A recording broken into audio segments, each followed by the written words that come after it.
Hello everyone, आप सभी को आपके कृष्णा सर का नमस्कार जिंदगी आईएएस एकेडमी की तरफ से। तो अभी हम बात कर रहे हैं, हम ये विज़न 365 चल रहा है हमारा यूपीएससी 2023 को लेके और यूपीपीसीएस 2023 को। तो इसमें हम थोड़ा सा प्रीलिम्स के लिए चर्चा करते हैं, थोड़ा सा मेंस के लिए चर्चा करते हैं। स्पेशली हम एनवायरनमेंट का करंट जो अप्लाइड एनवायरनमेंट है उसको कवर कर रहे हैं। तो बहुत ध्यान रखना। सबसे पहले आप जिन बच्चों ने चैनल सब्सक्राइब नहीं किया वो सब्सक्राइब कर लें, और आपको यहाँ पे कंटिन्यूटी के साथ क्लासेस मिलती रहेंगी। अभी हम स्टार्ट करते हैं आज से अपना सेम नेट ज़ीरो के लिए ग्लासगो वित्तीय गठबंधन। हमने नेट ज़ीरो थोड़ा सा आइडिया लिया था, आगे चल के इसके बारे में मैं पूरा बताऊंगा। एक जब किसी भी चीज़ को हम कोई पॉलिसी कर रहे हैं उसमें हमें फाइनेंस की ज़रूरत रहती है। जो आपका UNFCCC है, इसने क्लाइमेट एक्सचेंज चैम्पियंस और COP26 जो प्रेसिडेंसी के साथ दोनों ने मिलके क्या किया है, एक फाइनेंस बनाने के लिए कुछ एक विशेष दूत द्वारा लॉन्च किए एक स्कीम, उसको बोलते हैं GFANZ, means Glasgow financial alliance for net zero. क्योंकि कोई भी हमें काम करना है, पैसा तो चाहिए। अप्रैल 2021 में लॉन्च हुआ है। अग्रणीय वित्तीय संस्थानों के लिए एक मंच के रूप में स्थापित किया गया है। पेरिस समझौते में इसमें बताया कि एक अनुरूप अर्थव्यवस्था विकार्बनीकरण मतलब डीकार्बोनेशन कर रहे हैं हम, उसके माध्यम से हमें नेट जीरो उत्सर्जन वाली वैश्विक अर्थव्यवस्थाओं को प्राप्त करने में प्रयासों में तेज़ी लाना है। मतलब 2070 तक का, 2050 तक का अलग अलग टारगेट्स बनाए हैं। किसी कंट्री ने कुछ बनाया है। एक नॉर्मल हमने 2050 तक नेट जीरो का जो टारगेट बनाया है वो हमें अगर पाना है, हमें उसमें फाइनेंस चाहिए, पैसा चाहिए। तो पैसा कहाँ से जुड़ेगा, कहाँ से मिलेगा, उसके लिए बात कर रहा है ये गठबंधन। ये कह रहा है कि रेस टू जीरो एक अभियान दिया है इन्होंने, उसमें वैश्विक उत्सर्जन को अगर 2030 तक हमें आधा करने के लिए, और अगर तत्काल कार्रवाई, भाई काम तो करने पड़ेंगे ना, उसमें आपके सिटी हैं, कंपनी हैं, फाइनेंशियल इंस्टीट्यूशन है, कुछ एकेडमिक कुछ इंस्टीट्यूट हैं, तो और कुछ गैर राज्य अभिकर्ताओं को, सभी को एक साथ होके ही काम करना पड़ेगा, तभी हम अपना टारगेट अचीव कर पाएंगे। इसमें कौन कौन से इनके सदस्य हैं? एक तो नेट जीरो बैंकिंग अलायंस है, then net zero asset managers initiative है, then third one is the net zero asset owners है, and net zero insurance alliance है। कभी कभी प्रीलिम्स में क्वेश्चन आ जाता है कि कौन सा इसमें से नहीं है, तो आप देख लेना। बैंक अलायंस है आपका, एक नेट जीरो, एक मैनेजर्स इनिशिएटिव है, एक एसेट ऑनर्स है और एक इंश्योरेंस अलायंस है। इन्होंने यूनेप की ये सबसे पहली पहल है, मतलब पैसा इसको मिल जाए, इसके लिए नेट जीरो बैंकिंग अलायंस इसने वो किया है। अब मेन हमारा नेट जीरो बैंकिंग अलायंस जो नजबा बोलते हैं ना, इसको नजबा करके इसमें ये मेन है। इसके साथ कुछ हैं जैसे नेट जीरो मैनेजर्स इनिशिएटिव जो हम बात कर रहे हैं, और दूसरा यूएन ने एक वो किया है नेट जीरो एसेट ओनर्स। जो एसेट ओनर्स है वो किसका है? यूएन का। 2019 में भी जो संयुक्त राष्ट्र महासभा थी उसने एक उत्तरदायी बैंकिंग सिद्धांतों को लॉन्च किया था कि कैसे हम फाइनेंस को लें और अपने टारगेट को अचीव करें। नेक्स्ट 1.3.3 आता है। इसमें इन्होंने बताया कि इसमें ये बोल रहा है कि छोटे द्वीप, जो छोटे छोटे आइलैंड्स हैं, कंट्री हैं, उनके लिए प्रत्यास्थ आधारभूत संरचना, infrastructure for resilient in island states. इसका स्टार्टिंग किसने किया है? इसमें भारत है, ऑस्ट्रेलिया है, यूनाइटेड किंगडम है, फिजी और जमैका है। कभी कभी क्वेश्चन आ जाता है कि IRIS में भारत उसका सदस्य है या नहीं। जी हाँ, आप बेझिझक इस पर टिक कर दीजिएगा, भारत इसका सदस्य है। इन्होंने एक सबने मिलके एक CDRI वो किया है, एक ऐसा गठबंधन जो बात करता है कि एक हम ऐसी इंफ्रास्ट्रक्चर सॉरी ऐसी इंफ्रास्ट्रक्चर का निर्माण करेंगे जो बहुआयामी मुद्दों पर तकनीकी सहायता प्रदान करेगी, और जो भी ये लोग अवसंरचना संबंधी किसी भी आपदा, प्रॉब्लम या कहीं भी वो है, उसमें फ्लेक्सिबिलिटी को बढ़ावा देगी, हेल्प करेगी। एक दूसरे से सीख के तो हम काम करते हैं, तो इसी जो न्यू टेक्नोलॉजी है, न्यू लर्निंग है, इनके हिसाब से ये एक दूसरे से हम शेयर करेंगे एक दूसरे की वो। अब समोआ पाथवे में भी योगदान करते हुए IRIS ने 3 रिजल्ट सुनिश्चित किए हैं। पहला है कि आपका जलवायु परिवर्तन और आपदा जोखिम के लिए SIDS की अवसंरचना संबंधी रेजिलेंस में सुधार करेंगे, मतलब उसकी प्रत्यास्थता इलास्टिसिटी जो एक तरह की होती है उसमें हम इसकी इम्प्रूवमेंट करेंगे। सेकंड, इसने बोला कि जो प्रत्यास्थता को एकीकृत करने के लिए नॉलेज और शेयरिंग की हमें ज़रूरत होगी, उसको मजबूत करना है। थर्ड, इसने बोला कि जो लैंगिक समानता और दिव्यांगता के समावेशन को हम बढ़ावा देंगे, मतलब हम बात करते हैं ना हमेशा हर जगह वुमेन एम्पावरमेंट, वंचित वर्गों को, तो वहाँ पे इनको हम इंक्लूड करेंगे, क्योंकि सबसे ज़्यादा कहीं भी आपदा होती है, कोई तूफान आता है, चक्रवात आता है, बाढ़ आती है, तो जो भी वंचित वर्ग हैं और जो स्पेशली महिलाएं और बच्चे हैं जो सबसे ज़्यादा सुबेद हैं, उन पे सबसे ज़्यादा इम्पैक्ट पड़ता है, तो उनके लिए। देन ये बता रहा है कि कैरेबियाई, प्रशांत, अटलांटिक महासागर, भूमध्य सागर, दक्षिण चीन सागर के देश इसमें शामिल हैं। इसको 2/3 देश, देखो अब इसका जो एक टारगेट बताया 2/3 देशों का प्रतिनिधित्व करता है। अब इतना सारा आ गया, 2/3 भौतिकी और जल जो हाइड्रोमेट्रोलॉजिकल संबंधी खतरे से सबसे अधिक संवेदनशील है। आपदाओं के कारण अपेक्षाकृत सबसे अधिक नुकसान यहीं पे हो रहा है, जो 2/3 देश हैं, तो हमें ध्यान रखना है इस पे काम। नेक्स्ट पे हम चलते हैं कि 1.2.3 ये बोल रहा है ग्रीन ग्रिड इनिशिएटिव। ये बहुत इंपॉर्टेंट है, अभी लास्ट ईयर एग्जाम में भी आया है, आपका मेंस एग्जाम में डायरेक्ट क्वेश्चन COP26 में ग्रीन ग्रिड इनिशिएटिव के बारे में आपको बताना है। इसके उसमें आपका एक ओपेक निकला है, 1 सन 1 वर्ल्ड 1 ग्रिड। एक सन है हमारा, एक दुनिया है हमारी, उसको एक ग्रिड से जोड़ देंगे। 1 सन द ग्रीन ग्रिड इनिशिएटिव, आपको पता होना चाहिए 1 सन 1 वर्ल्ड 1 ग्रिड किसी भी स्टेट एग्जाम में डायरेक्ट आ सकता है, मीन्स में इसकी संभावना है। सबसे पहले भारत इसका सदस्य है, जी हाँ। COP26 प्रेसिडेंसी में आपका ये एक तो COP26 की जो प्रेसिडेंसी है, देन ISA जो सौर गठबंधन है, विश्व बैंक, यूनाइटेड किंगडम, विल्टन पार्क, इन सब ने साझेदारी में भारत द्वारा ओशो वोक पहल के बीच एक संवाद किया, जो 1 सन 1 वर्ल्ड एंड 1 ग्रिड ये संवाद हुआ।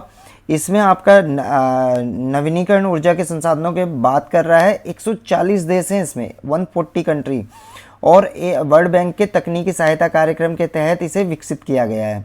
इसमें बोला गया है कि इस योजना को ग्रिड से जुड़े रूफटॉप और संस्थापनों में परिनियोजन में तीव्रता सुनिश्चित करने के लिए एग्जीक्यूट किया जाएगा। देन इसके पीछे जो परिकल्पना है, इन्होंने बोला कि सूर्य कभी अस्त नहीं होता, मतलब कहीं ना कहीं दुनिया में आपका सूर्य दिख रहा है ना, तो जब सन दिख रहा है तो सन से हम क्या लेंगे, सन से हम लेंगे इसकी एनर्जी लेंगे, और सोलर रेज से हम जो अपना ग्रिड का इस्तेमाल करके वहाँ पे इलेक्ट्रिसिटी जनरेट करेंगे, और जिसको सबसे ज़्यादा ज़रूरत है हम उसको इसकी सप्लाई करेंगे। तो मेन हमारा टारगेट क्या है, सूरज कहीं भी अस्त नहीं हो रहा, जहाँ भी मिल रही है एक ग्रिड रहेगा, एक जगह आपका विद्युत उत्पादन होगा एरिया वाइज, और वो हम डिलीवर कर सकते हैं। इन्होंने 3 चरणों में इसको बांटा है। पहले हम एशिया को जोड़ेंगे, देन अफ्रीका को जोड़ेंगे, एंड देन पूरे विश्व पे, पहले एशिया देन अफ्रीका देन पूरा वर्ल्ड आएगा।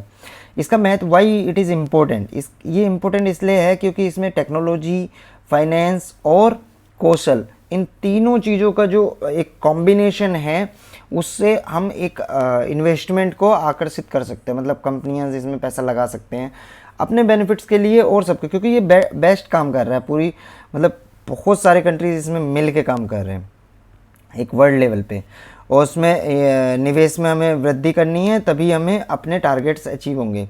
कुछ अलग से और इसके तहत उसमें मिले अदर इनिशिएटिव, जैसे ई अमृत पोर्टल है। ई अमृत पोर्टल है, ये भी सेम ग्लासगो COP26 में इस पर लॉन्च किया गया है।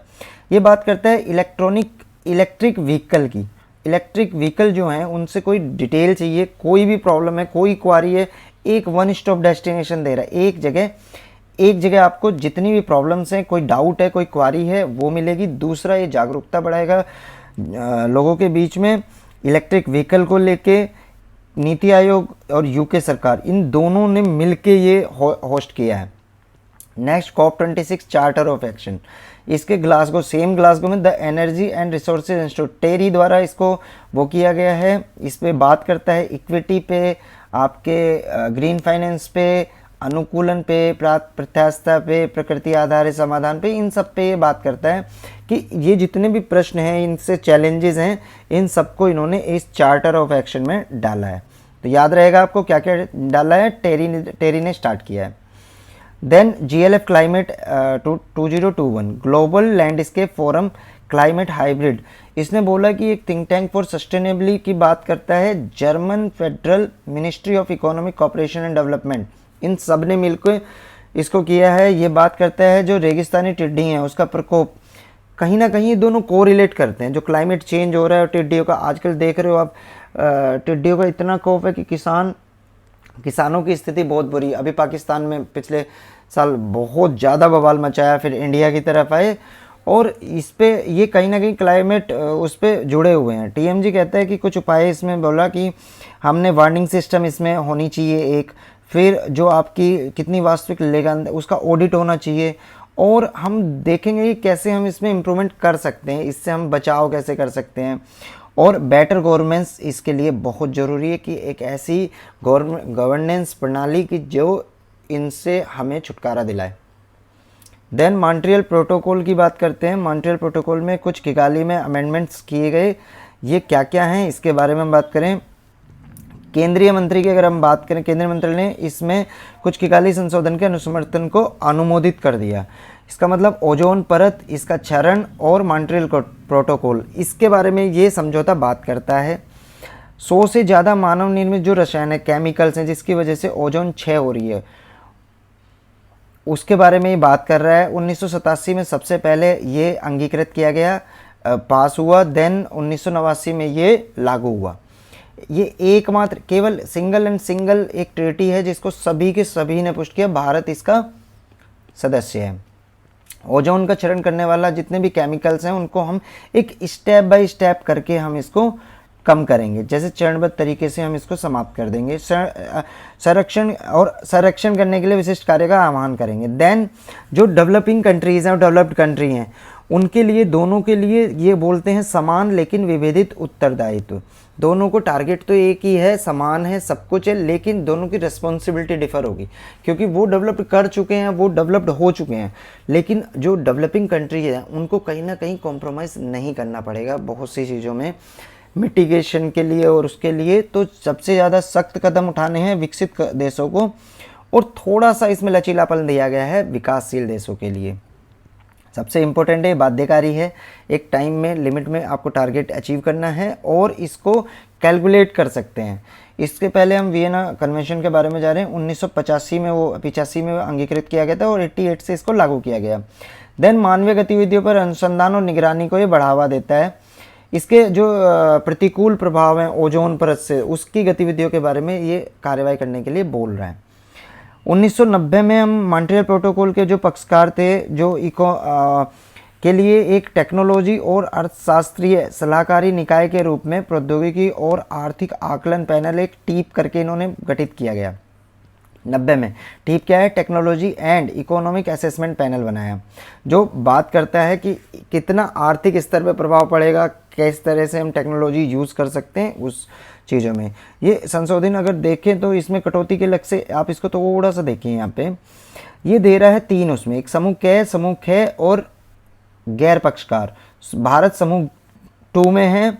समूह 2 में भारत किसके साथ में है, Bahrain, Bharat, Iran, Iraq, Kuwait, Oman, Pakistan, Qatar, Saudi Arabia, ये सारे कंट्री 2 में हैं।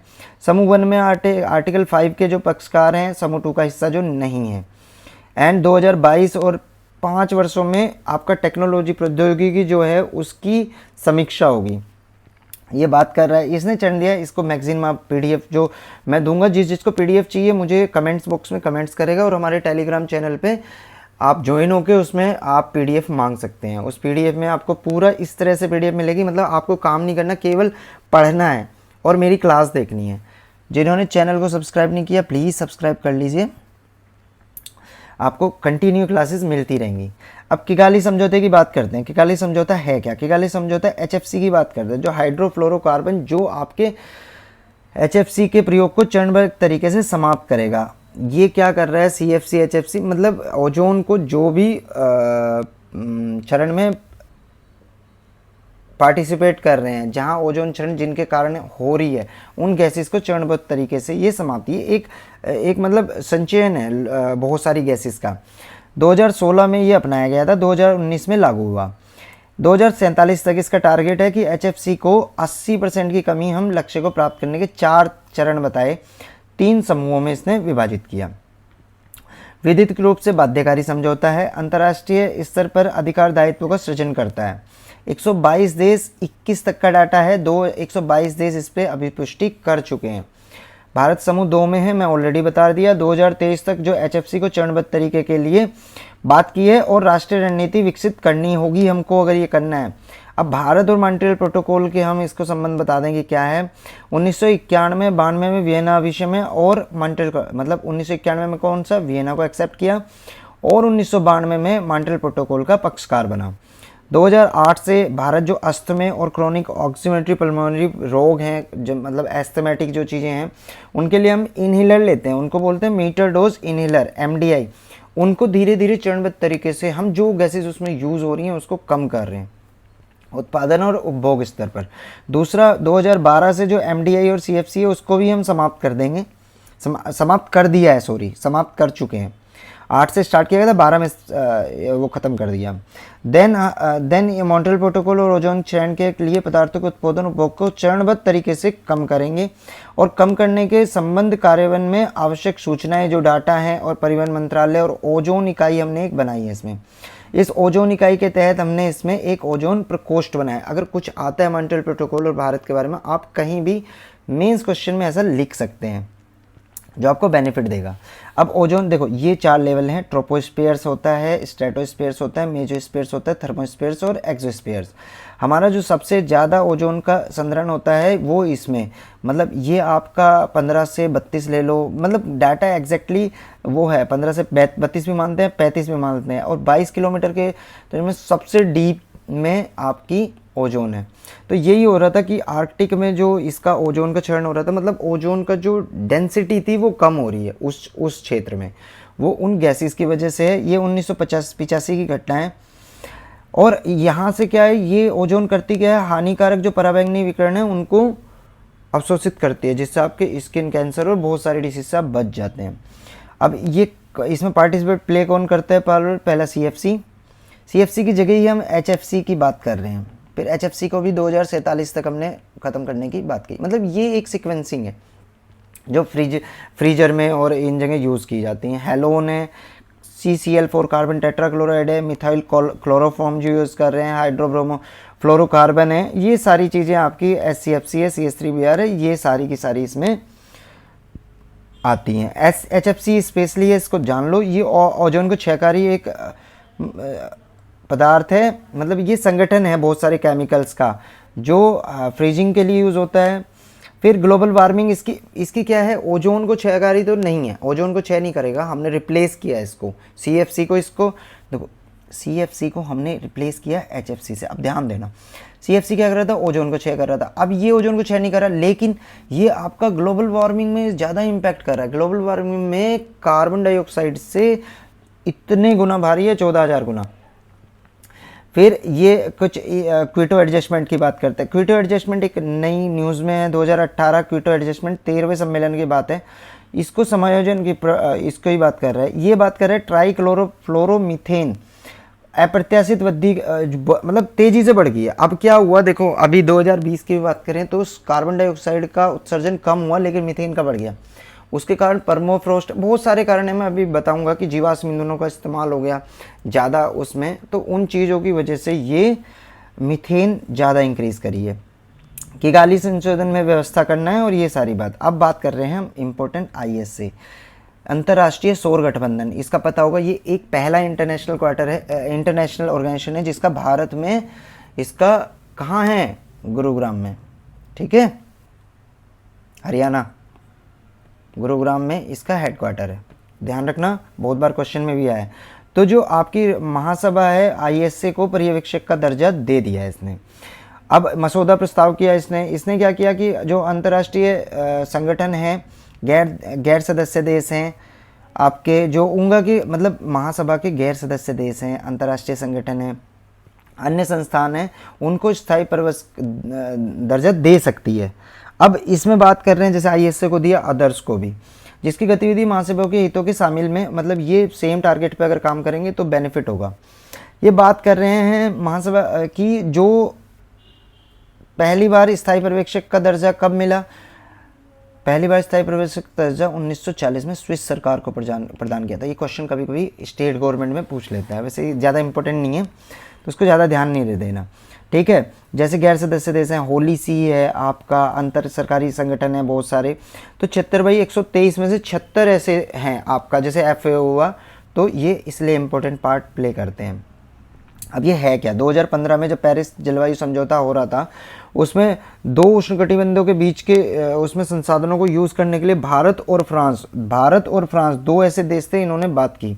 और ये क्यों इंपॉर्टेंट बन गया, ये इसलिए इंपॉर्टेंट बन गया 73% जनसंख्या को ये डोमिनेट मतलब इसमें शामिल हैं। आपके जीडीपी में 36% ले रहा है, आपकी जो सकल ऊर्जा खपत है 55% है, और 23% सौर क्षमता की बात करता है। और इन्होंने टारगेट दिया है 138 गीगावाट का, कब तक के लिए, सदस्य देशों के लिए अगले 5 वर्षों में। मतलब ये कितनी अच्छी तरह से काम कर सकता है, आपको ध्यान रखना है। वर्तमान में क्या है, इसके लिए गठबंधन सदस्यता का विस्तार करने का निर्णय लिया गया कि और सारे कंट्री इसमें जोड़ेंगे। सौर ऊर्जा का अनुप्रयोग को बढ़ाना है, हमें नवीनीकरण ऊर्जा को ट्रांसफ़र करना है, जितने भी हम जीवाश्म ईंधन से यूज़ कर रहे हैं, कोयला वोयला, इन सब को चेंज करके हम सौर ऊर्जा, विंड ऊर्जा इसमें लाएंगे। उसका एक ये पार्ट है कि सोलर एनर्जी की बात करता है। देन आपका प्रत्येक सदस्य ऐसे सौर अनुप्रयोगों और संबंधी जानकारी, भाई किसी कंट्री के पास कोई इन्फॉर्मेशन होगी दूसरे के पास तो एक दूसरे से साझा करेंगे। देन अक्टूबर 2021 में 101 देशों ने इस पर शामिल कर लिया। और लास्ट वाला कौन सा है, लास्ट वाला है यूएसए, ध्यान रखना। भारत में इसका मुख्यालय है, और 101 वाला है यूएसए COP26 में जिसने इसको एक्सेप्ट किया है। अब इसने कुछ पहले की, जैसे ग्रीन ग्रिड इनिशिएटिव जो पहले भी हमने बात की, ये one grid one sun one grid one इसकी बात करता है। कहीं भी सूर्य होगा उसका दोहन करके हम ऐसे क्षेत्रों में देंगे जहां इसकी आवश्यकता है। सौर ऊर्जा के लिए $1 ट्रिलियन चाहिए। इसके लिए हमने फिलांथ्रोपीज संगठन के से ब्लूमबर्ग, इससे हमने भागीदारी की है कि कैसे हम इसको $1 ट्रिलियन जुटाएं। देन ये ग्रीन एनर्जी की बात करता है, नवीनीकरण समाधानों की बात करता है। $10 अरब की प्रतिबद्धता पूंजी के साथ COP26 में बोला गया है कि पीपल फॉर द, मतलब GEAP की बात हुई है, global energy alliance for people and planet. Agriculture जो उपयोग जो यूज़ हो रहा है उसमें हम कैसे कैसे, जैसे अभी किसानों के लिए भारत में सोलर पंप का यूज़ की बात की जा रही है, तो इस तरह से हम इसको वो कर सकते हैं। कुछ अदर इनिशिएटिव है, जैसे बात करता है FCCS forest carbon credit system. ये एक स्टैम्प है जो चाइना ने लगाया है फॉरेस्ट कार्बन क्रेडिट स्टैम्प्स करके। ये क्या है कि एक निश्चित मात्रा में उत्सर्जन है तो एक कंपनी को एक परमिट देता है कि आप इतने तक आप वो कर सकते हैं कार्बन का उत्सर्जन। फिर इस परमिट के आधार पे जैसे जैसे उन्होंने पेड़ लगाए तो उनको क्रेडिट मिलता है। कार्बन क्रेडिट सिस्टम के आधार पे ये काम करता है। 2030 में सबसे पहले पीक पे पहुंचेंगे और उसके बाद 2060 तक हम इसको कार्बन तटस्थता की स्थिति में लाएंगे। ये चीन की पॉलिसी है और ये अच्छी संभावना है इसमें कि इसका बेनिफिट बढ़िया मिलेगा। देन ये बात करते हैं carbon border adjustment mechanism. Carbon border adjustment ये ऐसे 2026 तक, ईयू ने बोला कि 2026 तक जितनी भी कार्बन सीमा मतलब आयातित वस्तुएं हैं कि जहां किसी और देश में, मतलब कंट्री ए में उत्पादित हुई कंट्री बी में इसको आयातित किया गया, तो इस एंगल पे और इस एंगल पे इस पे टैक्स लगा दो। क्योंकि हो सकता है कि किसी कंपनी ने वहाँ पे कोई चीज़ उगाई हो आपका जहाँ पे ग्रीनरी है, जहाँ पे कार्बन उत्सर्जन की, क्योंकि आपको जहाँ पे ऑलरेडी कार्बन ज़्यादा है, कार्बन डाइऑक्साइड ज़्यादा है और ये प्रॉब्लम्स ज़्यादा हैं, वे कंट्री तो किसी भी कंपनी को परमिशन देंगी नहीं। तो कुछ कंट्रीज़ हैं जहाँ ऐसी मतलब बढ़िया एनवायरनमेंट है, वहाँ पे वो उगाती हैं, फिर अपने को अपने आइटम को बेचती हैं, दूसरे कंट्रीज उसको आयात करते हैं। तो उसमें बोल रहा है यूरोपीय संघ की इस पर टैक्स लगाना चाहिए। अगर टैक्स लगाएंगे तो 1990 के स्तर में जैसे हमने 2030 तक 55% कम करना पड़ेगा। इसने इन्होंने फिट फॉर 55 पहल ली है। फिट फॉर 55 याद रखना, स्टेट गवर्नमेंट में डायरेक्ट क्वेश्चन आ सकता है। तो चलिए कार्बन रिसाव के लिए समाधान की बात करता है, जो मैंने समझाया आपको। इसी तरह अल्प सख्त, जैसे कहीं पे बहुत मतलब ज़्यादा सख्त जलवायु की नीतियाँ नहीं हैं, वहाँ से हम वो करते हैं और आयात कर लेते हैं दूसरे कंट्रीज़ में। देन ये क्लाइमेट एक्शन फॉर मोबाइलाइजेशन डायलॉग की बात कर रहे हैं। इसमें इसका एजेंडा है सेम 2030 का, अप्रैल 2021 में इसको घोषित किया गया, और रणनीतिक स्वच्छ साझेदारी की बात कर रहा है। इसके 3 स्तंभ हैं, ये ध्यान रखना। पहला है जलवायु कार्यवाही के लिए स्तंभ कर रहा है, फिर कार्य योजना बनाने के लिए, एंड देन वित्त स्तंभ के लिए पैसा कितना चाहिए। तो पहला ये बात किया है इसने कि हम अगले 10 साल में उत्सर्जन को कम करने के लिए नीतियां बनाएंगे, उपाय को लागू करेंगे। देन इसने बात किया 450 गीगावाट का टारगेट लो, जो हम प्रतिस्थापित कर देंगे परिवहन, भवनों और उद्योगों के उसमें। देन इसके लिए हमें फाइनेंस चाहिएगा बड़े उस पर, और उसको आकर्षित करेंगे। 3 तरह के टारगेट दे रहा है CAFMD। देन फ्लेक्सिबिलिटी इन जो आपकी जलवायु लचीलापन सूचना प्रणाली और योजना, ये इन्फॉर्मेशन देता है। केंद्रीय ग्रामीण विकास और पंचायती राज मंत्री ने इसको वो किया है। ये बात करता है कि भौगोलिक सूचना प्रणाली पे हम जल संभर योजना की तरह काम करेंगे, जैसे मनरेगा में हमने किया। उन दोनों को हम एकीकरण करेंगे। मनरेगा के तहत हम जल संभर योजनाएं बनाएंगे जो हमारे जलवायु को मिटिगेट करने में हेल्प करेगा। 7 स्टेट इसमें काम कर रहे हैं, यूनाइटेड स्टेट और भारत इसमें मिलके इस पे काम कर रहे हैं। जैसे स्टेट की हम बात करें तो स्टेट पे ध्यान रखना, बिहार, झारखंड, उत्तर प्रदेश इसमें स्टेट है, मध्य प्रदेश, छत्तीसगढ़, उड़ीसा और राजस्थान RAS वालों के लिए इम्पोर्टेंट है, और यूपी के लिए CRISP-M याद रखना। CRISP-M क्या है? Climate resilience information system and planning tool है एक तरह का।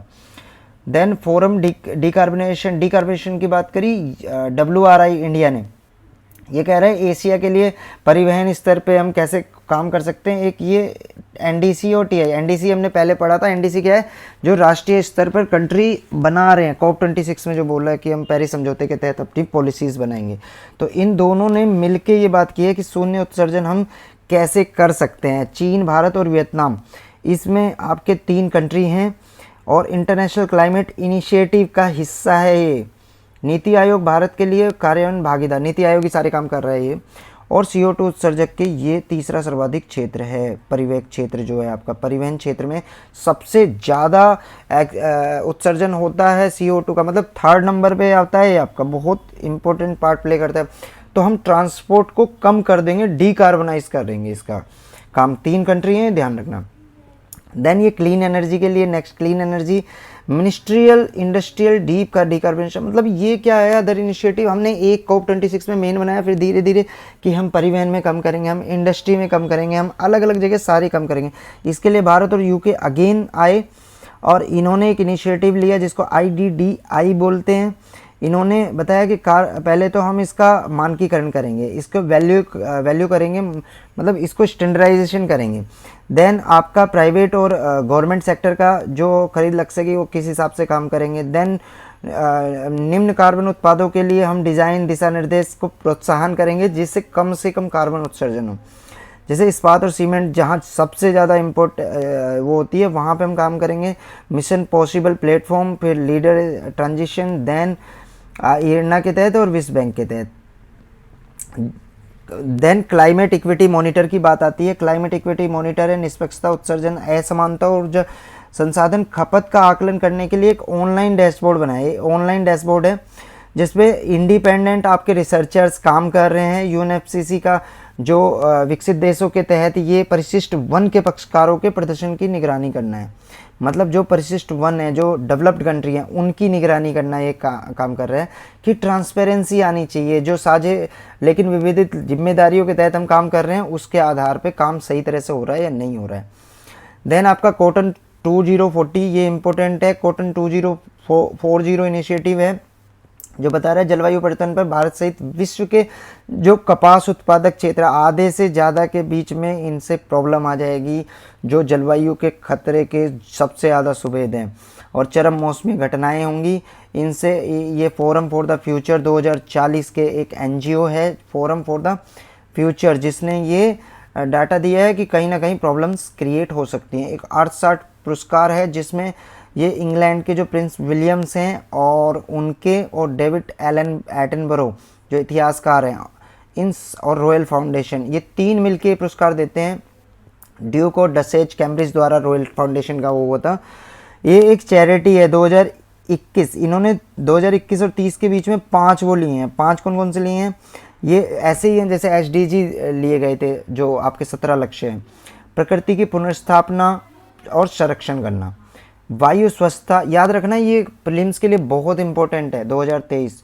महासागर पुनरुद्धार के लिए और अपशिष्ट मुक्त प्रबंधन, इसमें हमने अलग अलग वो दिया है, और ये 2021 के और 30 के बीच में 5 बार वो देंगे। 2021 का पहला वो है, पहला साल है। और किसको मिला है? भारतीय कृषि अपशिष्ट पुनर्चक्रण परियोजना, इसको प्राइज मिला है 2021 तक, इसलिए इम्पोर्टेंट हो जाता है। स्टेट सर्विस में ज़्यादा चांसेस हैं आने के लिए, जो यूपी पीसीएस टाइप में है या आरएएस टाइप में जो एग्ज़ाम देने जा रहे हैं उनके लिए बहुत इंपॉर्टेंट है। देन जलवायु परिवर्तन में प्रधानमंत्री की एक परिषद बनी है एक क्लाइमेट की, लेकिन इसकी सबसे डरावना चेहरा ये है कि 7 सालों में कोई भी बैठक नहीं हुई। 2014 में इसका पुनर्गठन तो किया गया, लेकिन कोई बैठक अभी तक नहीं हुई है। ये समन्वित कार्रवाई पे ये आपकी सरकारी गैर सरकारी सभी तरह के सदस्य हैं इसमें, दोनों तरह के। ये बात करती है पहले आकलन पर, फिर अनुकूलन पर, और फिर उसके समन पर कि कैसे हम काम करेंगे। देन अभी पढ़ लेते हैं हम क्लाइमेट मिटिगेशन एंड एडेप्शन की बात। ये क्लाइमेट फाइनेंस मैकेनिज्म क्या है? चलिए हम अब यहीं क्लास को हम थोड़ा सा वो करते हैं, छोटी छोटी क्लासेस में। नेक्स्ट में ये आपका टॉपिक कवर हो जाएगा, हमने यहीं तक कवर करें। आप ध्यान से इसको पढ़ना, और कोई भी डाउट हो आप प्लीज़ प्लीज़ प्लीज़ हमारी यूट्यूब चैनल को सब्सक्राइब कीजिए। बिल्कुल फ्री ऑफ कॉस्ट मैं सारे आपकी तैयारी कराऊंगा। जो बच्चे पूरी तैयारी करना चाहते हैं यूपी पीसीएस 2023 और यूपीएससी 2023 को लेके, वो निश्चिंत रहें, हमसे जुड़ें। हम आपकी पूरी सारी प्रॉब्लम, सारी क्वारीज़ का उत्तर देंगे। आप हमें कमेंट्स बॉक्स में कमेंट करिए। हमारे टेलीग्राम चैनल का लिंक इसमें आपको नीचे दे दिया गया है, उससे ज्वाइन होइए, और आप हमारे एडिटोरियल प्रोग्राम और अदर प्रोग्राम्स से भी जुड़िए। तो आज के लिए नमस्कार।